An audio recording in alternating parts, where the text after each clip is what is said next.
శ్రీ మావుళ్ళమ్మ అమ్మవారు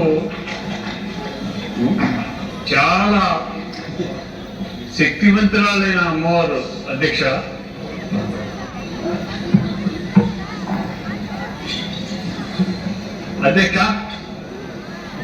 తమకు కూడా తెలుసు మావుళ్ళమ్మ అమ్మవారు ఎంత శక్తివంతులైందో, ఎంత గొప్ప దేవతో తమకు కూడా తెలుసు.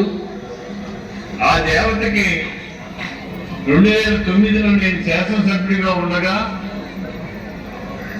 బంగారు వస్త్రం చేయించాలని చెప్పి ప్రపోజల్ పెడితే 74 కేజీల బంగారం దాతలు ఇచ్చారు అధ్యక్ష. ఆ 74 కేజీల బంగారంలో 50 కేజీల బంగారంతో అమ్మవారికి తొడుగు చేయించడం జరిగింది. ఇంకా 24 కేజీలు ఇప్పుడు రెడీగా ఉంది, తొడుగు చేయించవలసి ఉంది. ఇంకా 20 కేజీలు కలెక్ట్ చేసినట్లయితే 100 కేజీలతోటి అమ్మవారికి నిలువెత్తున బంగారం తొడుగుతూ ఉంటుంది. అటువంటి దేవత మన రాష్ట్రంలో కానీ దేశంలో కానీ ఎక్కడా లేదు.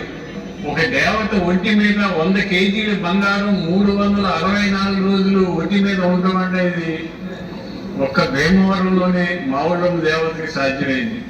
అమ్మవారు ఏ కోరిక కోరినా కూడా నెరవేరుస్తుంది. గౌరవ సభ్యులందరినీ కోరుతున్నాను, ఒక్కసారి మా దేవతను దర్శించండి, మీ కోరికలన్నీ కూడా తీరిపోతాయి. ఆ దేవత ఇంకా చూస్తే వైబ్రేషన్ వచ్చేస్తుంది అధ్యక్ష, మీకు కూడా తెలుసు. కానీ ఆ దేవతకి ఇప్పుడు వచ్చిన ఇబ్బంది ఏంటంటే 100 కేజీల బంగారం అమ్మవారి ఒంటి మీద ఉంటే సెక్యూరిటీ లేదు. వెంటనే సెక్యూరిటీ గవర్నమెంట్ వారు అలాట్ చేసి 3 షిఫ్ట్లు పెట్టి 3 రోజులు 6 గన్మెన్ పెట్టినట్లయితే సెక్యూరిటీ ఉంటుంది. 100 కేజీల బంగారం 364 రోజులు ఒంటి మీద ఉండే దేవత, ఏకైక దేవత భారతదేశంలో మావుళ్ళమ్మ ఒక్కరే. కనుమ దేవతకి పెడతారు, తీసేస్తా ఉంటారు. ఈ దేవతకి పెట్టింది తీరుగా సంవత్సరం ఒకసారి మెరుగు పెట్టి మళ్ళీ చేస్తారు. అలాగే నెల రోజులు బ్రహ్మాండంగా ఉత్సవాలు చేస్తారు. 1,00,000 మందికి భోజనాలు పెడతారు. వ్యాపారస్తులు ప్రతి ఒక్కరూ కూడా పొద్దున లేచిన తర్వాత అమ్మవారి కాళ్ళ దగ్గర తాళాలు పెట్టి షాపు తీస్తారు.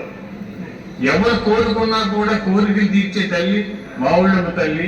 ఆ తల్లికి రక్షణ కల్పించాలని మీ ద్వారా ప్రభుత్వాన్ని కోరుతున్నాను.